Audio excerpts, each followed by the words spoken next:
Boa noite a todos e bem-vindos a mais um VFF1 Debrief. Eu estou de volta à posição de moderador, apesar do João Salviano estar aqui connosco. Isto eu já não percebo nada.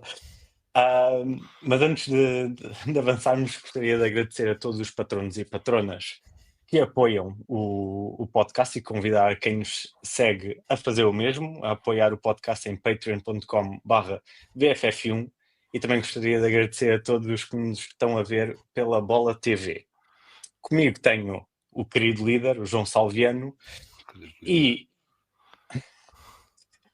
para compensar tenho o João Amaral, que vai estar aqui a carregar e a elevar a qualidade deste podcast. Muito obrigado aos dois por estarem aqui comigo. Muito boa noite e obrigado pelo duplo insulto. Opa, eu não sei, tu é que mandas e eu é que estou aqui a moderar. Eu não sei o que é que está a passar. Nós Somos estamos uma num plataforma, universo democrática. Todos são chefes. Exatamente, e a democracia disse que iria ser eu a moderar, apesar de só ter havido uma pessoa a votar e essa pessoa foi João Salviano. Sim, foste voluntariado. Muito bem. Se eu não estivesse a fazer este papel, estava neste momento na Gulag. Muito bem. Tivemos uma pausa muito grande entre o Grande Prémio de Silverstone e o Grande Prémio que vamos ter neste fim de semana, que vai ser em Spa-Francorchamps, o Grande Prémio da Bélgica. Um grande abraço ao Nuno Pinto, que adora esse Grande Prémio. Um grande abraço ao Nuno Pinto. Estatisticamente, o Nuno Pinto vai apanhar chuva, que pelo que sei, em todos os grandes prémios da Bélgica que ocorreram em Spa-Francorchamps, pelo menos houve um dia que choveu. Eu, infelizmente, sempre que lá fui, também apanhei uma carga de água descomunal. Mas, a próxima corrida em Spa-Francorchamps, e esse grande prémio vai ser o grande prémio de estreia de Laurent Mekies na Red Bull e de Alan Permane na Toro Rosso, onde ambos irão estrear-se como team principal de ambas as equipas do seio da Red Bull. João, podem decidir em democracia qual deles. Quais é que são as expectativas para esta estreia vamos dizer primeiro Laurent Mekies, porque é a posição mais, ou a equipa que está mais à frente, mais sonante, tendo em consideração a saída chocante de Christian Horner. Vou dizer, pronto, João Salviano, o que é que tu esperas desta estreia? Em primeiro lugar, boa noite a todas e todos os que nos ouvem, seja aqui no YouTube em direto, seja na Bola TV ou nas plataformas podcast. Muito obrigado pelo convite, Guilherme. É um prazer estar aqui no Vamos Falar de Fundo de Brief. Se te portares bem, prometo que voltas. Muito obrigado. Eu não espero nada de especial desta primeira corrida do Laurent Mekies à frente da Red Bull. Acho que vamos ter uma Red Bull muito parecida em termos de funcionamento e a ação em pista àquilo que temos vindo a ver nos últimos tempos. Acho que vai manter para já tudo como estava sob a alçada do Christian Horner, portanto não estou a antever aqui grandes mudanças logo no início. Vai ser estranho para a equipa ter um líder diferente de repente à sua frente, e não é propriamente uma pessoa que veio de dentro da Red Bull Racing para ascender agora à liderança, não vem da equipa B, se quisermos, da Racing Bulls, Visa Cash App, Toro Rosso, Alpha Tauri, Minardi e o próximo não vier a ter. Mas não deixa de ser alguém que passou uma grande parte da carreira na família Red Bull, porque ele veio para a Red Bull via Minardi para a Toro Rosso, então esteve na Toro Rosso até 2014, depois saiu para fazer um período na FIA onde chegou a diretor de corrida adjunto, depois então entrou na Ferrari onde chegou a diretor de equipa adjunto também, e daí voltou à Racing Bulls no ano passado para tomar conta da equipa. É alguém com muita experiência e que tem a escola toda feita, não é? Na Fórmula 1, portanto foi engenheiro, teve em cargo de responsabilidade em várias equipas, esteve na direção de corrida da FIA, portanto é alguém que tem um conhecimento profundo da realidade interna da Fórmula 1 e acho que por aí a Red Bull pode estar descansada e também é muito por isso que foram buscar para a Racing Bulls o ano passado e que agora lhe dão esta oportunidade. Teve 2 semanas e meia para, ainda está a ter 2 semanas e meia, já teve 1 semana e meia, vai ter mais esta semana ainda, para se adaptar àqueles são os mestres de trabalho que estão instaurados e acho que um bom líder a primeira coisa que faz não é mudar nada, é perceber e adaptar-se a como as coisas funcionam no sítio onde chega e depois então lá mais para a frente é que irá começar certamente a fazer os seus ajustes e as suas mudanças. Eu acho mais interessante percebermos é qual é que vai ser a dinâmica dele com o Max Verstappen num fim de semana de competição. Isso é que eu estou curioso para ver e ver também como é que tudo isso influencia o desenrolar do fim de semana para a Red Bull, porque a Red Bull é uma equipa que normalmente vai de menos a mais durante o fim de semana, né? Começa mal na sexta-feira, com vários problemas de setup e de correlação, e depois o trabalho que vão fazendo ao longo do fim de semana proporciona uma melhoria constante e gradual, que normalmente culmina com uma boa qualificação do Max, que depois o posiciona para uma boa corrida no domingo. Este fim de semana tem a agravante que é um fim de semana de sprint, portanto eles vão ter uma sessão de treinos livres para fazer todo o trabalho. Portanto, ainda menos acredito que o Laurent Mekies vai tentar fazer alguma coisa de nova ou diferente, mas mais complicado será ainda para desenvolver essa química que tem que ser desenvolvida não só com os seus engenheiros e mecânicos, mas sobretudo com o seu piloto estrela. Vai ser um dos aliciantes do fim de semana, se calhar mais aliciante do que a própria corrida sprint, que não sei o que é continuar a fazer na Fórmula 1, mas pronto, veio para ficar. João Amaral, eu faço exatamente a mesma pergunta, mas antes eu gostava de perguntar outra coisa, porque apesar de nós termos já falado na semana passada em relação à saída do Christian Horner, eu gostaria só de perguntar o que é que como é que tu viste esse despedimento do Horner da Red Bull e depois o que é que achas da contratação ou a subida do Mekis e o que é que estás à espera dele agora nos primeiros tempos? Fazes-me exatamente a mesma pergunta, fazendo 3 diferentes, está certo, gosto disso. É o facto de ficar muito tempo sem cá vir, toma lá com a praxe. Boa noite a todos, antes de mais. Lá ver, o despedimento do Warner, confesso que me surpreendeu. Não estava à espera nesta altura, ou seja, sabíamos que as coisas não estavam fáceis, não é? Não era daqueles casamentos que estivesse a correr lindamente e não estavam a morrer de amor uns pelos outros. Andavam há 2 anos nestas turras, 1 ano e meio.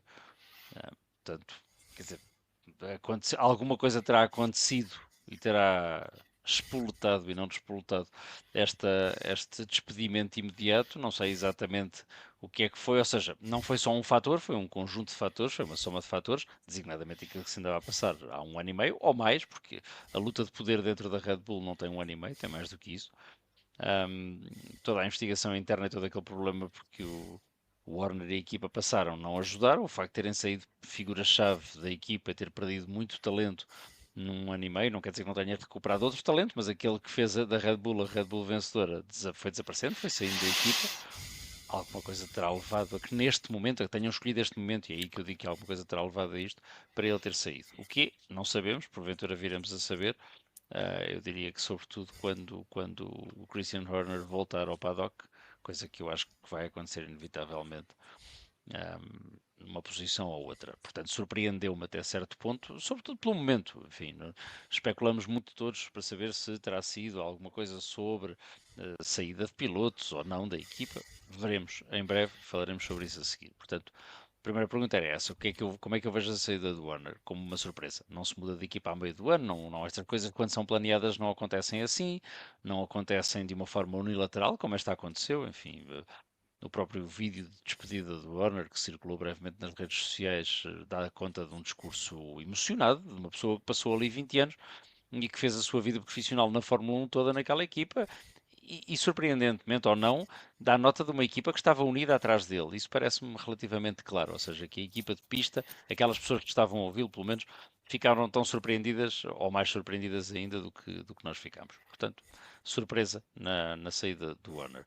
substituição do Warner pelo Mekies. Essa acho mais ou menos lógica, não é? Ou seja, eles têm duas equipas, nem sempre aquilo funciona, nem sempre funcionam como duas equipas, nem sempre há uma sinergia muito perfeita e completa, mas desse ponto de vista acho que faz sentido.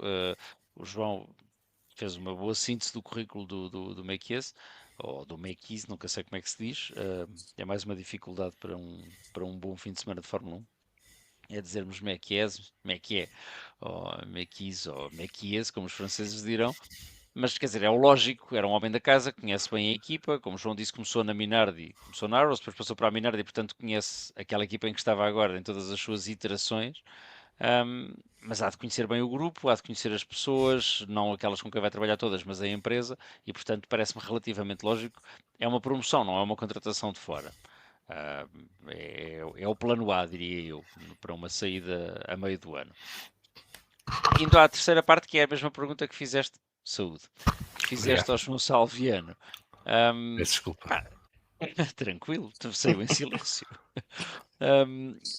Quer dizer, eu acho que ninguém pode esperar muito num primeiro fim de semana, primeiro, porque se fosse quem fosse a pessoa que fosse para aquele lugar, não ia num fim de semana conseguir milagres e vamos imaginar que a Red Bull consegue ganhar esta corrida, o que é possível que aconteça, inclusivamente, mas não foi o Laurent Vigas que Aliás, a ganhou. o Max tem um percurso espetacular em Spa, não é? E nos últimos anos então tem dominado, Sim, portanto. sim. Portanto, é possível que isso aconteça. Não vamos embandeirar em arco e dizer que é milagre, que foi ele que trouxe tudo isto e a equipa à ribalta, até porque eles já ganharam corridas este ano. Também se acontecer um resultado desastroso, não foi ele que o fez, porque já houve resultados desastrosos este ano. Quer dizer, o Silverstone não foi propriamente um fim de semana muito conseguido para os lados da Red Bull. Portanto, expectativas baixas. O homem acabou de entrar, como o João disse, teve 15 dias para ir tirando as medidas aos cantos do gabinete, mas não muito mais do que isso. Eu acho que ele tem desafios grandes, mas tem desafios grandes em três cenários diferentes: um cenário de curto termo, um de médio termo e um de longo termo.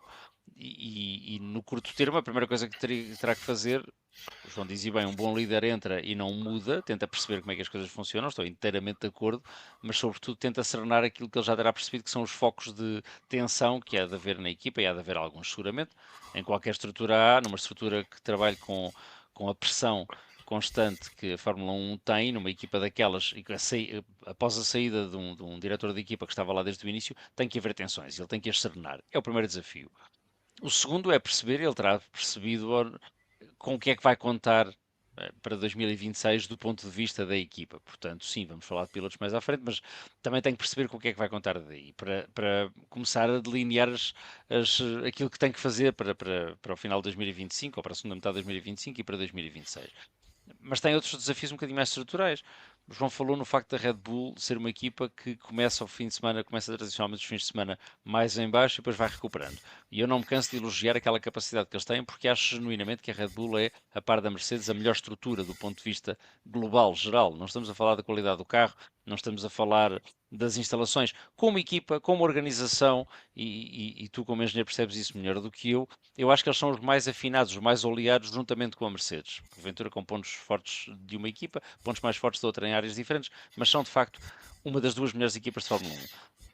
Essa equipa não é suposto começar os fins de semana, por muito que eu elogie a capacidade de recuperação, começar todos os fins de semana em baixo. Ou seja, há ali qualquer coisa que não funciona para eles começarem a sexta-feira sempre com um carro mais lento do que, muito mais lento, aliás, do que depois têm no domingo.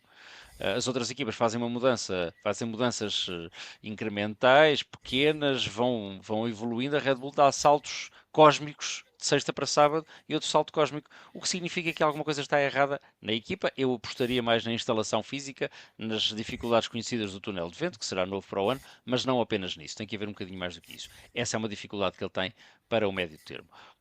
Outra que tem é perceber exatamente se tudo aquilo que vamos ouvindo dizer para 2026 é verdade ou não. Ou seja, se a história do motor vai correr bem, se não vai, é uma vida nova para toda a gente, para eles não é completamente nova, mas é relativamente nova, a de produzirem tudo aquilo, sim, com um autocolante da Ford de cada lado do carro, mas enfim, é uma produção in-house de motor. E esse é um desafio de médio termo. A longo prazo, o maior desafio é perceber se ele vai conseguir fazer com que a Red Bull volte a ser a Red Bull que já foi. É difícil ganhar 23 corridas em 24 totais, isso acontece uma vez na vida, mas quer dizer, estar constantemente a lutar por vitórias, que é uma coisa que este ano tem acontecido mais ou menos, ou seja, não é de toda a posição em que a Red Bull quer estar a de andar atrás da equipa que está a ganhar tudo. Já fizeram isso durante muitos anos atrás da Mercedes, mas não é esse o papel que ele quer. E é preciso perceber se o Mekies é a pessoa certa, de facto, para cozer tudo isso, para voltar a atrair talento ou para o desenvolver dentro de casa e voltar a dar à Red Bull essa posição, se não cimeira, pelo menos execo com a McLaren, com uma Mercedes a ganhar ou com uma Ferrari que eventualmente acerte os pontos todos e consiga voltar a ganhar a Fórmula 1. São desafios bastantes para ele e eu acho que, enfim, ele tem muita coisa com que se ocupar. Não sei se aquele cabelo comprido não vai começar a cair porque as dores de cabeça vão ser muitas. Enfim, tem grandes vantagens. Conhece bem a FIA, conhece bem a Fórmula 1. Acho que vai ter que fazer uma coisa que nunca fez até agora, mesmo como diretor. Desculpas, meu calmo já. Como diretor da Racing Bulls, que é ter que. Eu diria que o diretor da Red Bull tem que ser um tipo um bocadinho pior, um bocadinho mais eficaz, um bocadinho mais político. Desculpem, é uma expressão errada em português, mas mais mau, se percebes o que eu quero dizer. Um tipo que tem que ser mais safado, como o Warner foi e tornou uma pessoa detestada e adorada, como o Toto Wolff é, como o Zac Brown é, como são todos. E ele vai ter que fazer isso, porque agora está verdadeiramente na primeira divisão. Não, eu só queria acrescentar é que o Logan McKees não se vai estrear a time principal, não é? Verdade. Tem um mandato já na Racing Bulls que tem resultados muito positivos e que tem uma vantagem muito grande para a posição que ele vai ocupar agora, que é ele teve que ser o amortecedor das crises da Red Bull com o segundo piloto. Não é? Ele teve que estar sempre preparado para ir trocando os pilotos à medida que a Red Bull se experimentava e se descartava. E isso foi exemplar. E o trabalho, por exemplo, que eles conseguiram fazer na Racing Bulls para recuperar o Lawson já este ano, acho que inspira confiança que ele pode trazer alguma calma à organização da Red Bull neste momento de transição. A questão é se ele vai ser só o time principal da transição ou se é para ficar. Não é? Se agarra o lugar e consegue criar uma equipa de trabalho que vá ao encontro desses objetivos de médio e longo prazo que o João falava. A outra grande incógnita que resta saber e que não vamos saber, aliás, poderemos saber já aqui na Bélgica, mas acho que durante as próximas semanas vamos ficar a saber, é a eventual saída do Max Verstappen. E isso numa equipa que está já muito enfraquecida por ter perdido a Adrian Newey, por ter perdido o Rob Marshall, por ter perdido o Jonathan Whitley, por já saber que vai perder o diretor estratégico, nunca sei o nome, o chefe da Anna Schmidt. É o Courtney, acho que é o Will Courtney. Pronto, para quem nos está a ver a primeira vez, o Guilherme sabe isto porque o senhor vai para a McLaren e, portanto, o Guilherme já tem ali no caderninho de notas dele, novo reforço da McLaren, o senhor Eu tenho uma Courtney t-shirt com o nome estampado. Tenho uma t-shirt. Eu pensei que ias dizer que tinhas uma tatuagem com a cara deles. Ainda não, primeiro tem de chegar. Mas se concretizar a saída do Max Verstappen, acho que esse vai ser um desafio ainda maior do que substituir Christian Horner. Não, porque sem Max dúvida. Verstappen, mas só para acabar, o Max Verstappen Sim, deve sim. ser agora o único garante de continuidade dos melhores talentos da Red Bull. E se Max Verstappen sai, abre-se a porta a que mais gente de qualidade saia da Red Bull nos próximos tempos. Absolutamente, eu só não falei nisso porque esse seria o mercado de pilotos é um tema para depois. Aflorei a coisa, mas eu diria que essa é a primeira coisa que ele tem que lhe ter dito já. É para Isto ele não saber tem o que é que conta para controlo. Podes falar do que 2026, não é? Ou quiseres. seja, eu sei que és tu que estás a moderar, mas apesar de tudo tem algum controle, vá. Não sejas assim. Sim, mas eu não queria falar do mercado de pilotos, estou só a dizer, em Não, termos certo, de cenário para mas essa tem que Mickey, ter sido a primeira informação que lhe deram, ou seja, ele aceitou, e independentemente disso, a primeira coisa que terá perguntado era o que eu faria, era como é que é para 2026. Ele fica ou não fica? E é isso que ele tem que saber já, porque se não fica, de facto, o plano é é estancar a saída de pessoas ou ir buscar já outras pessoas, planear já a dupla de pilotos e começar a trabalhar tudo nessa perspectiva. Se ele fica, então fica a peça mais importante e é um plano ligeiramente diferente. Obviamente vão querer construir o carro mais rápido do mundo, mas não haverá tanta, como dizes bem, tentação de sangria de outras pessoas do departamento técnico. Dito isto, a pressão, se ele fica, também é muito maior ao mesmo tempo, ou seja, nem tudo são só rosas. Porque claro, aí tem mesmo que fazer um carro que vença. Ao passo que se o Max sair e toda a gente centrar as suas atenções na saída do Max, ele promove um adjar, há de ir buscar um outro piloto qualquer, e já lá vamos falar disso, mas apesar de tudo, é estúpido, porque se o Max ficar, ele fica com o melhor piloto do plantel. sejamos claros. Neste momento, não estou a fazer esses eternos campeonatos de quem é o melhor de sempre. Não é isso. Neste momento parece ser o que está mais em forma. Portanto, ele tem essa vantagem, mas tem muita pressão. Se o Max sai, perde o melhor piloto do plantel, mas ganha alguma almofada de ar e ganha alguma justificação para as coisas poderem não correr tão bem durante algum tempo mais. Portanto, há um bocadinho essa contradição enfim, eu diria que ele tem que estar informado neste momento sobre aquilo que vai acontecer ao contrato do Max para 2026. Ele está, Vocês nós é que acham não. que vocês acham que tanto ele como a própria Red Bull, ou a liderança da Red Bull, vê isto agora como o ano zero e deita um bocado a toalha ao chão em relação ao campeonato? Para fazer o que vocês estavam Qual a campeonato? dizer, analisar todo Mas qual campeonato? O 2025? este aqui, o Isto deste até ano. podem se agarrar à toalha o que quiser, já lá não vão, não é? Era Sim, até preciso uma podiam. hecatombe da McLaren, Sim. mas épica, daquelas que Eu nunca ia se viu na dizer- história da Fórmula 1. É isso. Era preciso, até podiam clonar o Warner e ele não ter saído e ficar com 2 Warners em vez de um. Não é, não é tanto por aí, quer dizer. Desse ponto de vista, o meio que ia se entrar na melhor altura, porque já ninguém está à espera que ele ganhe campeonato nenhum. Quer dizer, ganharam duas. Acho que a McLaren, se tem feito alguma coisa, é esticar, enfim, apesar dos erros que cometem sazonalmente ou quinzenalmente, vá, tem esticado um bocadinho os músculos, não é? O carro continua eficaz, ganha em todas as condições, não parece que seja por aí. Eles não atiraram a toalha ao chão. A McLaren é que lhes atirou a toalha ao chão e passou-lhes com o carro por cima. E muito bem. Queria só ir rapidamente aos comentários de quem nos está a ver. O Bruno Paiva desejou boa noite a nós três, a toda a gente, na verdade. Tal como o Albano Sampaio, o Luís Rodrigues, o SDM, o André MM, o Gilberto Bavro e o Carlos Lopes. E o SDM diz que dão chuva para todos os dias em Spa. Ainda bem que há certas coisas que nunca mudam. Mas espera, mas em Spa até podiam dar sol e calor que ia chover na mesma. Sim, eu quando lá estive, apanhei a molha da minha vida, também na meteorologia dizia que ia estar sol. E o SDM comenta em relação ao Laurent Miquis, não Miquis, diz que ele é francês, metade do trabalho de mais mau está feito. Eu não vou comentar nada em relação a isto, porque os franceses depois ainda vêm atrás de mim. Agora, mudando para Toro Rosso, Alan Permain, vou fazer exatamente a mesma Acho que pergunta. tu hoje empancaste no Toro Rosso e não sais daí, ora. É bem. Decidiste que... Queres que eu diga, queres que eu mude alguma? Não, estás à Eu vontade. digo Estás à espera Minardi. que tenhas ficado Toro Rosso e já disse, e agora hoje vai ser toda a noite assim. Pá, eu sou da geração em que a Toro Rosso é que era a equipa cool da Fórmula 1. Mas pronto, em relação ao Não Alan sei que Permain, geração foi essa, mas pronto. Vamos sempre à foi a frente. geração que viu o Vettel a ganhar em Monza. Nós também vimos. Nós também vimos, não contamos. Nós também vimos o Pierluigi Martini fazer o primeiro ponto da Toro Rosso em Detroit em 88. Tá bem, eu nessa aí ainda não. Eu vou deixar o silêncio agora reinar um bocadinho. Vamos lá falar da Alan Permain, vá. Alan Permain, vamos a isso. Alan Permain na Minardi. Ele fez grande parte da sua carreira na Team Enstone. Aliás, os momentos altos de Alan Permain foi dizer que o Fisichella estava 2 segundos mais lento que o Fernando Alonso no Grande Prémio da Austrália em 2006 e dizer ao Kimi Raikkonen para sair da frente do Grosjean em 2013 na Índia. O que é que acham que ele vai fazer na Minardi? Salviano.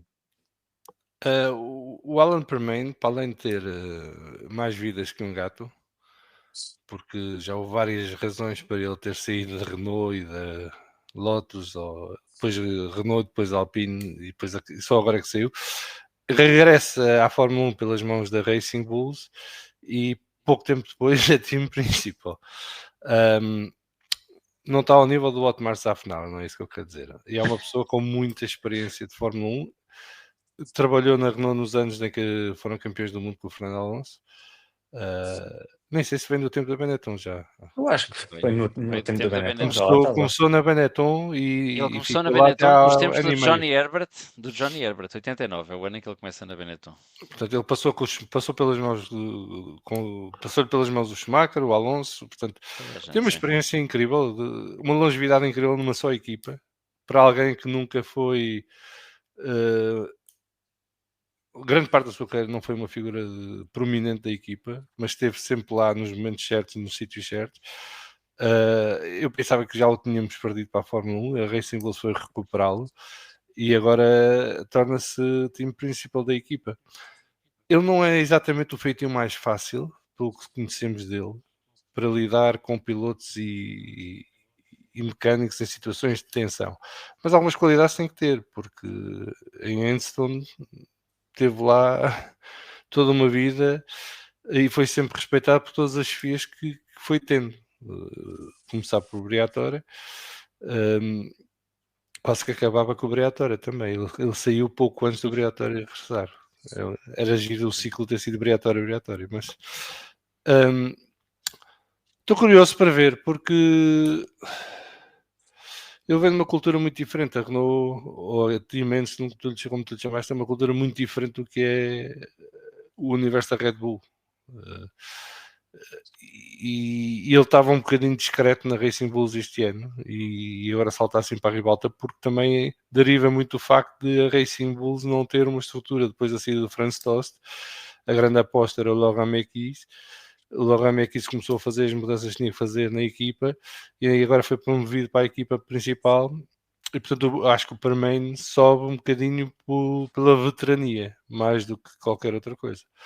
Não sei se tem a lealdade do resto da equipa, não sei se tem a capacidade de gerir a equipa para manter a forma que estava a ter até agora.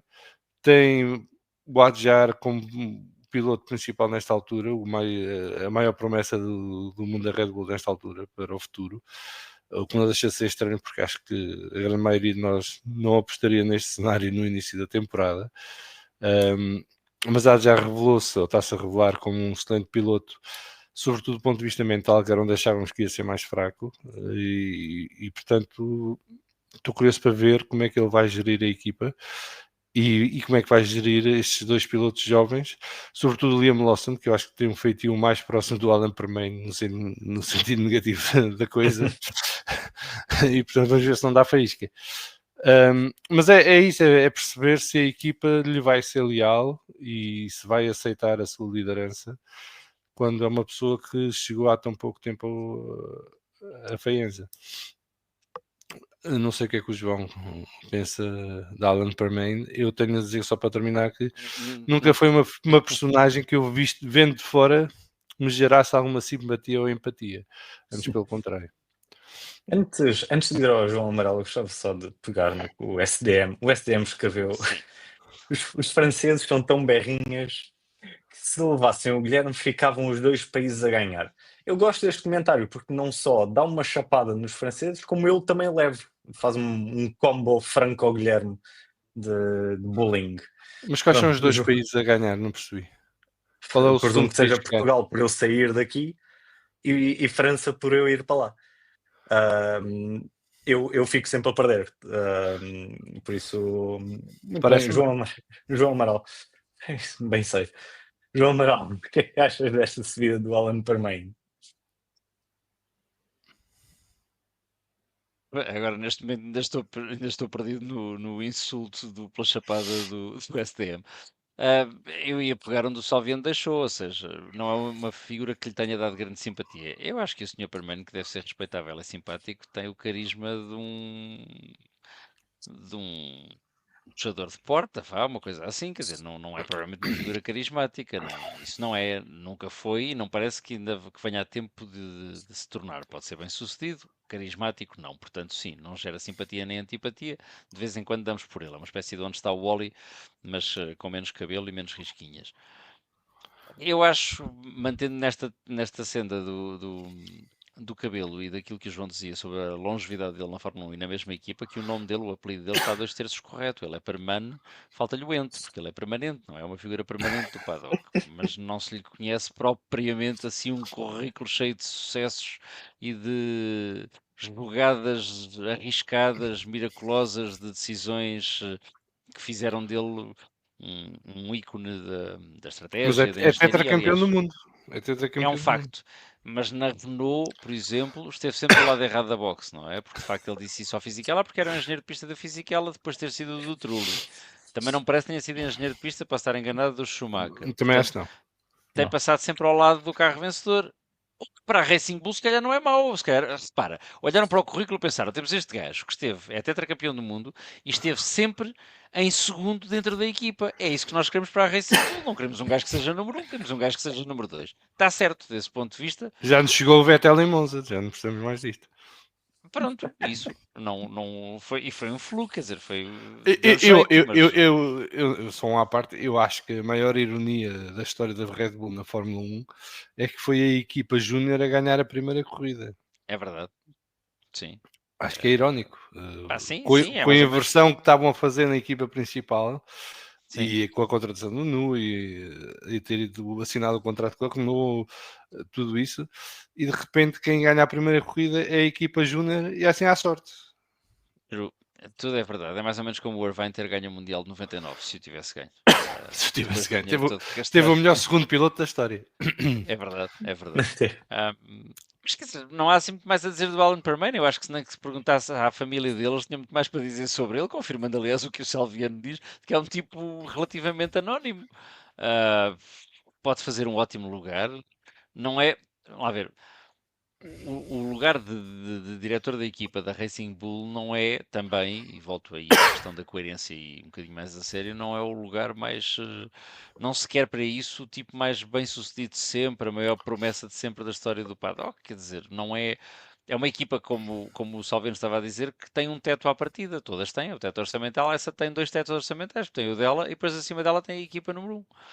Portanto, é estranho ser o Alan Permane, portanto, se me tivesse perguntado se ia ser, acho que é como o João Salviano diz, é uma questão de experiência. Precisam de alguém para aquele lugar e, porventura, olhando para toda a gente que trabalha em Faenza, não tem ninguém que tenha a experiência que o homem tem. Ele, de facto, entrou para a Benetton em 89, não logo como engenheiro de pista, acho que desenhava peças na fábrica, mas a verdade é que tem mais de 35 anos de Fórmula 1, tem 35 anos de Fórmula 1, portanto, é difícil ter alguma coisa para lhe ensinar. Vai ter desafios. Sim, tem a sorte de ter um carro relativamente bem nascido, que parece ser confortável. Está agora a passar por algumas dores, porque a equipa deve ter apostado todas as fichas na primeira metade do campeonato e, portanto, arrisca-se a fazer uma segunda metade um bocadinho mais dolorosa. Mas, enfim, vai ter que encontrar o chão rapidamente, gerir os dois pilotos, perceber se agarra o Adjar ou se o Adjar para o ano passa para a cadeira elétrica, que é o Red Bull número 2, ou porventura, se calhar para o ano o Red Bull número 2 já não é número 2 do Max Verstappen e, portanto, o lugar não é assim tão mau. É outro que vai saber muito rapidamente tudo o que se vai passar em termos de pilotos, porque, enfim, não tem essa necessidade absoluta, mas assim que a Red Bull saiba, ele também fica a saber mais ou menos com o que conta para 2026. E tem um dos pilotos, aliás, dois, não estou em erro, cujo contrato acaba no fim deste ano, portanto, tem decisões a tomar rapidamente. Não estou à espera de fogo de artifício do Alan Permane, de tudo. Posso só responder aqui ao Gabriel Pereira Martins, que escreveu a dizer que Vettel não ganhou a sorte em 2008, fizeram pole inclusive e não tiveram concorrência. E quantas mais corridas é que a Toro Rosso ganhou nesse ano? E quantas é que esteve a lutar pela vitória? Tiveram sorte em Monza com as circunstâncias que se criaram. Não estou a retirar mérito nem à Toro Rosso nem ao Vettel de desaproveitarem, mas obviamente foi com sorte. A Ferrari mandou o motor ilegal de Monza, enganou-se e mandou para a Toro Rosso nesse fim de semana. Deve ter sido. Agora, o João Amaral fez um segue quase perfeito para o próximo tema, quando mencionou o facto dos pilotos da Racing Bulls só têm contrato até o final de 2025, porque agora vamos de facto falar sobre o mercado de pilotos e potenciais mudanças de pilotos no final deste ano. Em termos de contratos, até está bastante, teoricamente, está bastante estável.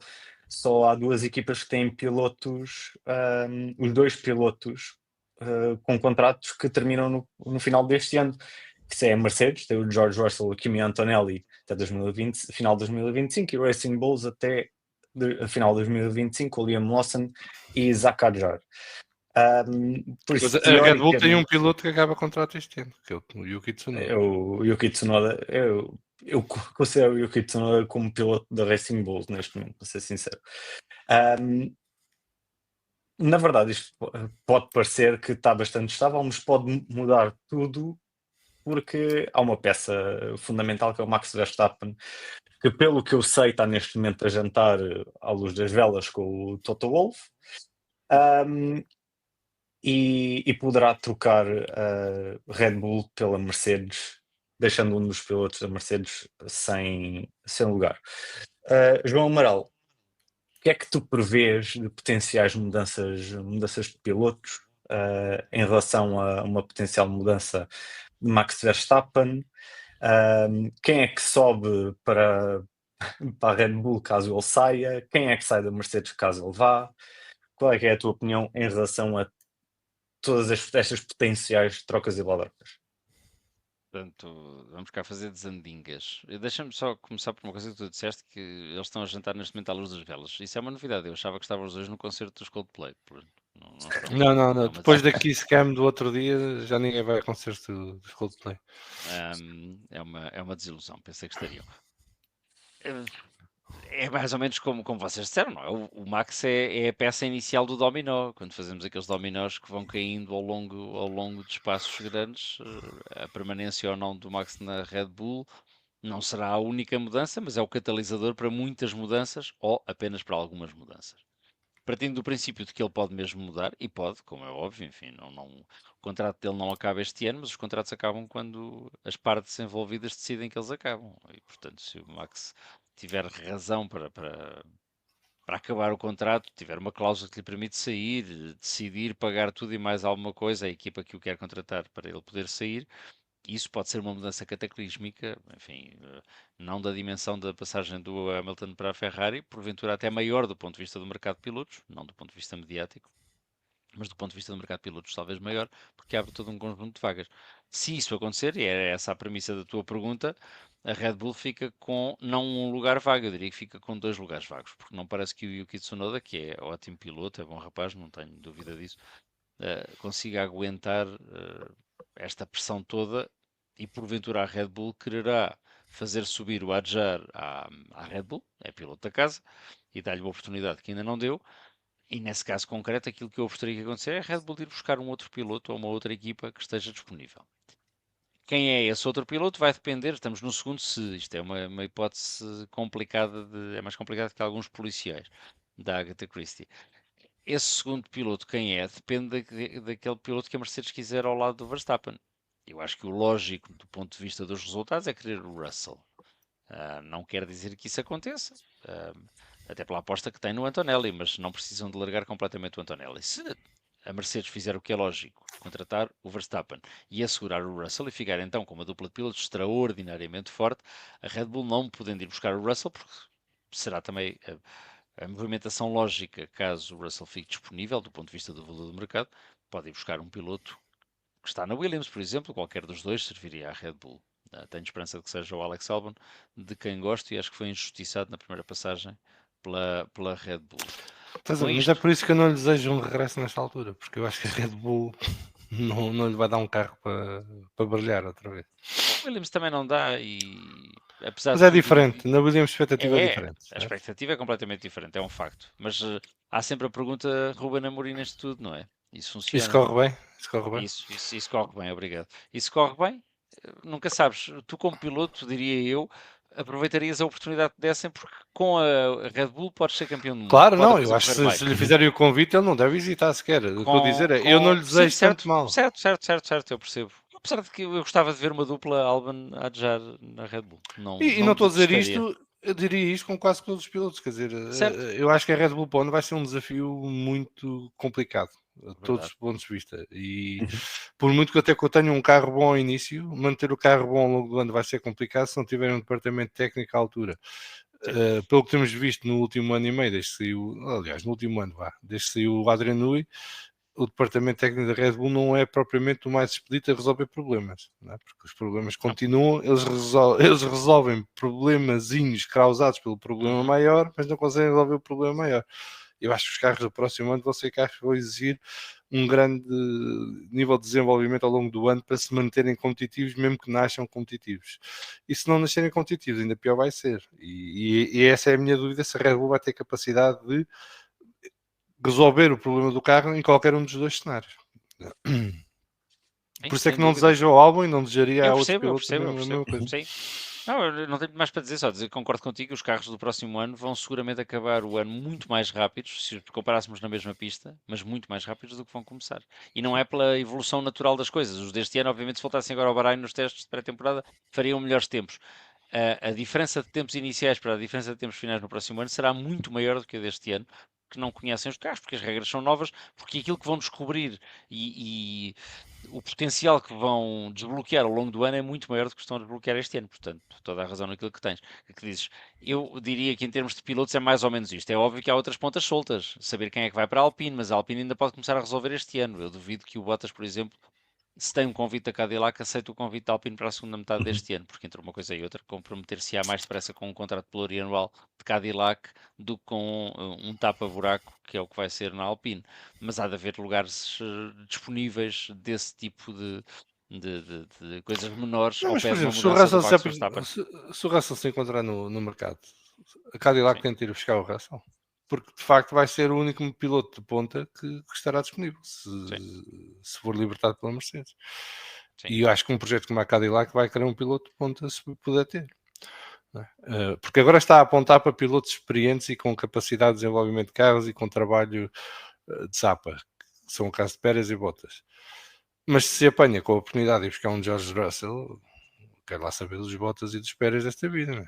Vai buscar alguém como o Russell, que para além de mais é um piloto que é jovem, tem muitas temporadas pela frente ainda e que poderá dar perspectivas de sucesso mal o carro seja um carro minimamente decente.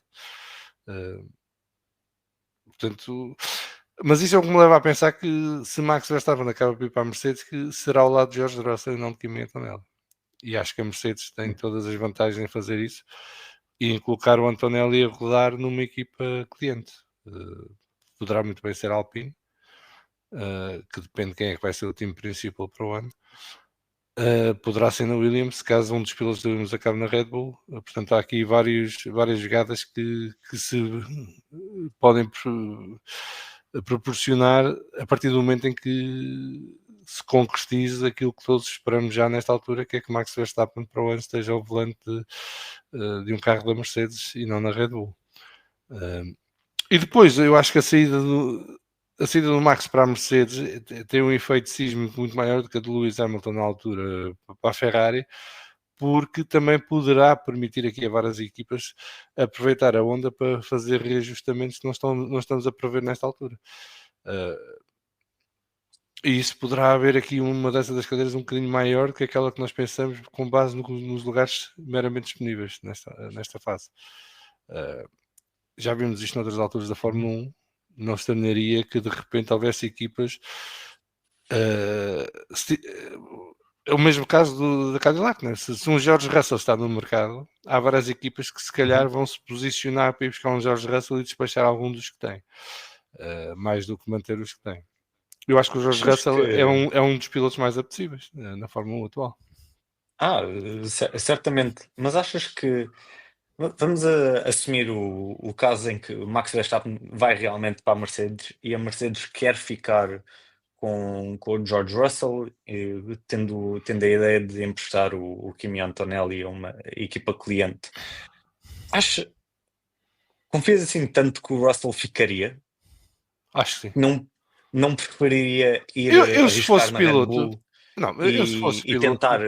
não, eu se fosse piloto queria-me bater com o melhor piloto da atualidade, aquele que dizem que é o melhor piloto da atualidade e que eu como piloto digo sempre em privado, não é ele, sou eu.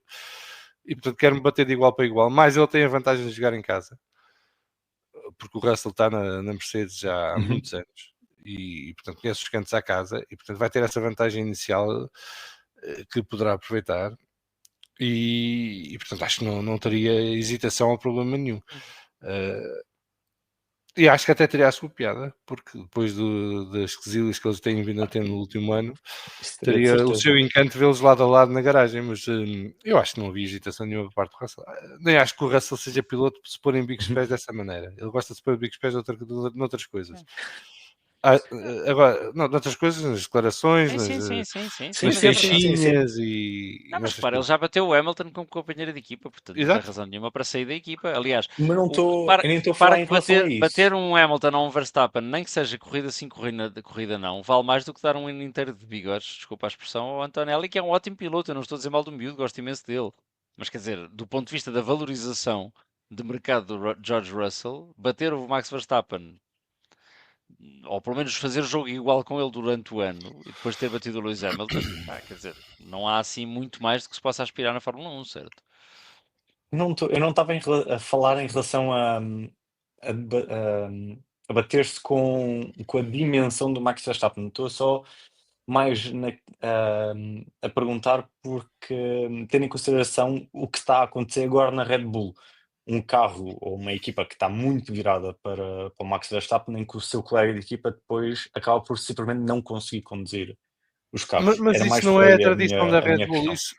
Mas eu não acho que isso seja um problema, porque isso não é uma tradição da Red Bull. Isso aconteceu no último ano e meio da Red Bull.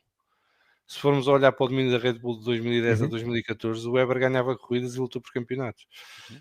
Se formos a ver o início deste domínio da Red Bull, que terminou, ou que está para terminar este ano, o Pérez ganhava corridas e chegou a ser vice-campeão do mundo em 2023. 2023. O problema começou a partir de Miami 2024. E, portanto, isto foi uma consequência de alguma escolha que eles fizeram no desenvolvimento do carro, não foi no sentido de. Eu continuo a bater nesta tecla. Nenhuma equipa faz um carro para um piloto. Uhum. Ok? Agora, há pilotos que conseguem adaptar-se, seja qual for o carro que lhes deixe para as mãos, e tiram performance desses carros.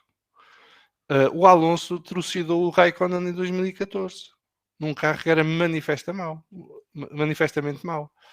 Mas o Alonso adaptou-se ao carro e tirava performance do carro e conseguiu pódios, conseguiu quartos lugares, quintos lugares, sextos lugares.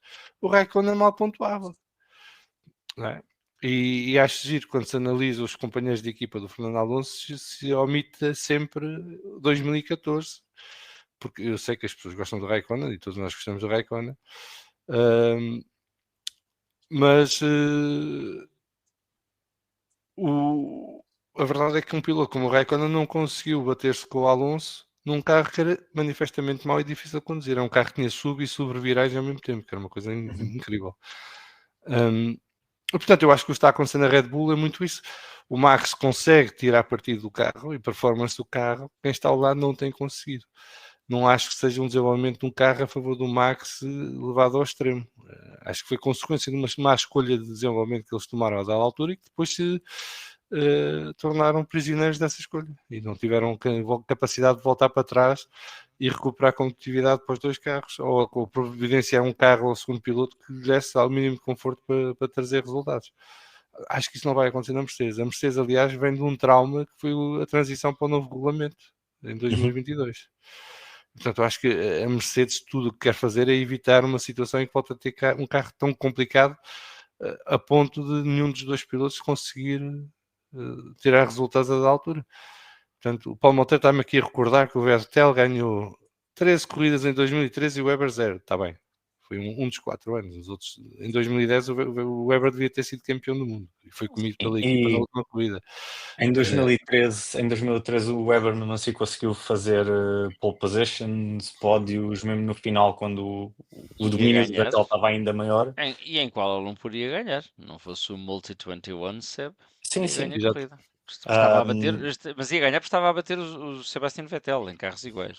E acho que aqui a questão é que nós estamos a falar de um piloto que luta por vitórias e por campeonatos, enquanto que o colega de equipa não tem dificuldade em sair da Q1.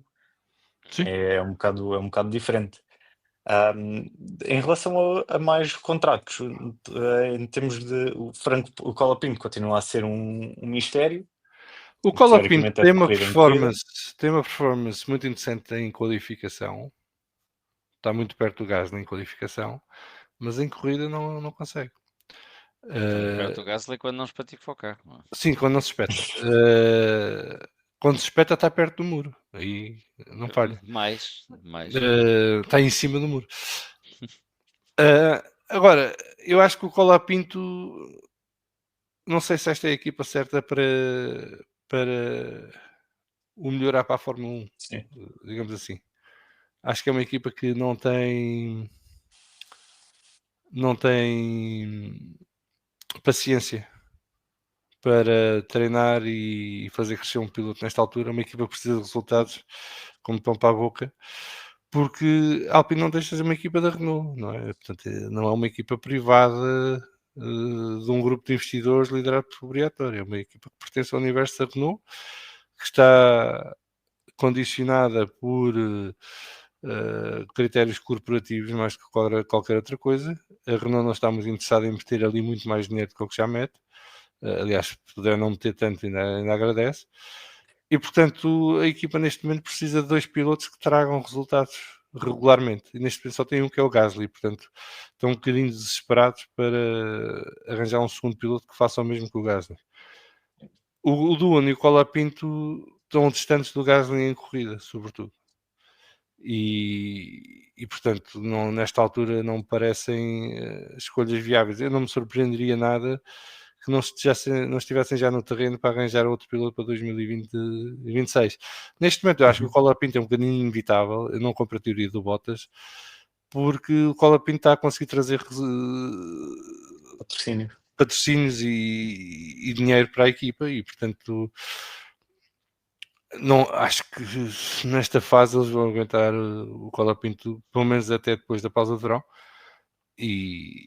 Mas esta temporada é tão larga que só vamos a meio, já foram 12 corridas, não é? E portanto ainda faltam outras 12.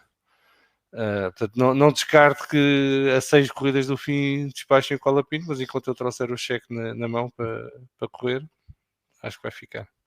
Para Eu até 2026 acho que é mais complicado. em 2026 eles se calhar até acabam com o Yuki Tsunoda lá. Assumindo porque eu acho que o Yuki Tsunoda também não fica na Red Bull depois deste ano.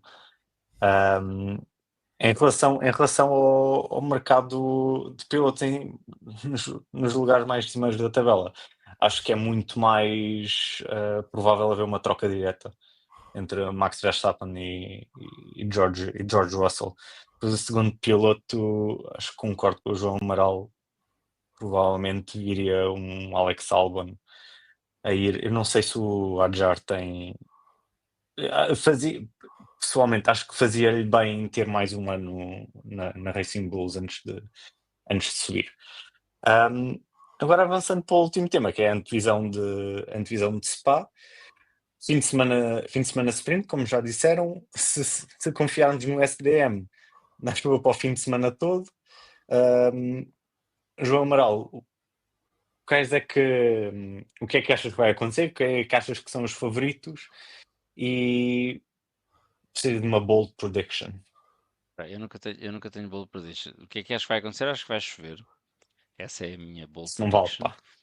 Favoritos são os McLaren. Não sei se isso é uma notícia de última hora, mas estou em condições de avançar que essa equipa é claramente favorita em qualquer circunstância ou condição.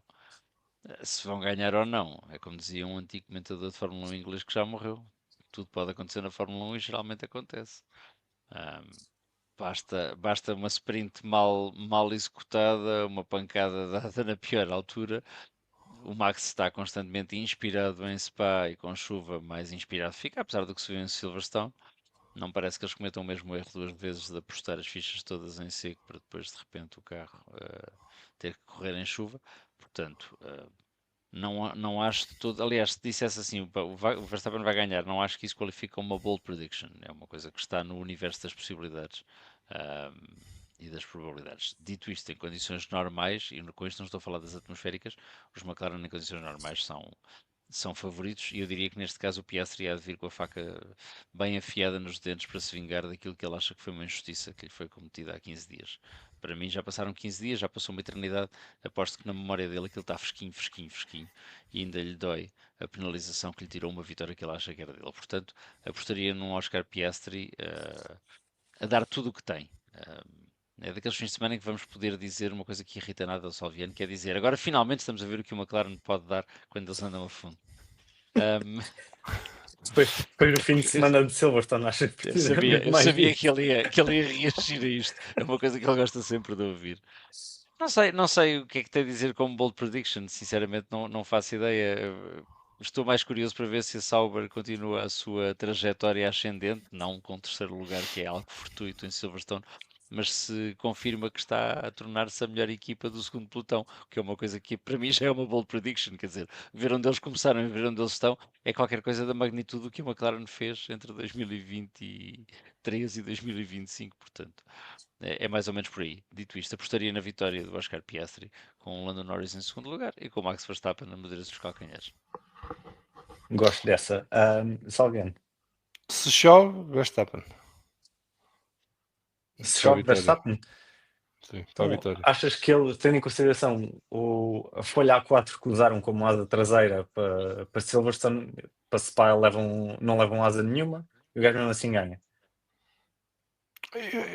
À chuva em Spa com estes carros, o melhor piloto sobressai. E, portanto, não tenho grandes dúvidas que o Max tem capacidade de ganhar a corrida à chuva. Em seco, acho que não tem hipótese para a McLaren. Acho que ninguém tem hipótese para a McLaren nesta altura. E eu disse isto na quinta-feira no Vamos Falar de Fundo, que eu acho que estes McLaren neste momento estão um bocadinho mal entregues aos dois pilotos que os têm nas mãos, porque eles deviam ter ganho com dobradinha em todas as corridas até agora. Tiveram o melhor carro em todos os grandes prémios e houve grandes prémios em que falharam e em que cometeram erros e depois também tiveram um acidente, ou sobretudo Norris, mas eu acho que em condições normais este McLaren, numa pista como o Spa, que são quase 7 km, não, quase não, são mesmo 7 km, não é? Vai meter um calendário o resto. Acho que isso será o normal em seco. Em molhado, acho que podemos ter aqui. Eu acho que o Max não tem nada a perder nesta altura, certo? Ele está fora da luta Sim, pelo sim, sim. campeonato. Portanto, está para se divertir todos os fins de semana. E se apanham uma pista molhada, vai ter ao limite o carro. Pode bater, pode não chegar, mas eu duvido que vá fraquejar à chuva. Se chove no domingo, eu estou a falar para domingo, sprint Sim, ignora. sim, sim. Se chove para domingo, acho que podemos ter ali vários duelos interessantes na frente. Acho que podemos ver o Fernando Alonso na luta por um lugar do top 5, podemos ver o Lewis na luta por o pódio. Acho que vamos ter ali, podemos ver o Lance na luta por top 5 também. Acho que a chuva neste circuito, que é um circuito enorme e muito técnico e desgaste, pilotos que tenham aquele dom de saber encontrar o grip na chuva vão se safar muito bem. Aliás, este circuito, quando chove, é daqueles circuitos onde há mais acidentes, porque de facto é um circuito que engana, não é? Porque parece que é rápido quando as curvas não são assim tão fáceis. Há muitas zonas a descer, há lençóis de água que se acumulam em sítios imprevistos. Portanto, eu acho que se chover, podemos ter aqui uma corrida muito interessante. Em seco, acho que só se os dois McLaren se enfaixarem um no outro na subida do Russo, mas sem se magoarem. Não quero que ninguém se magoe.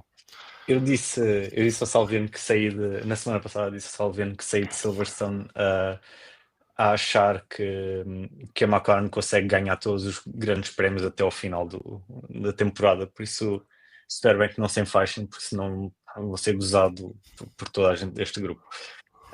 Isso já é, não precisa de acontecer nada. Também é verdade. Também é verdade que e o R. Prego diz isso, que a Ferrari vai ter já a nova suspensão pronta a estrear no Grande Prémio de Spa. Estou como o Santos, não é? É ver para crer. Pois, Mais ou menos exatamente. isso. A Ferrari e suspensões normalmente não resulta muito bem. Portanto, vamos ver. Pronto, o que se quer, na verdade, é que seja um bom grande prémio, que não chova ao ponto de termos uma corrida tipo 2021, que foram 3 voltas atrás do safety car e metade dos pontos dados, quando na verdade não houve corrida.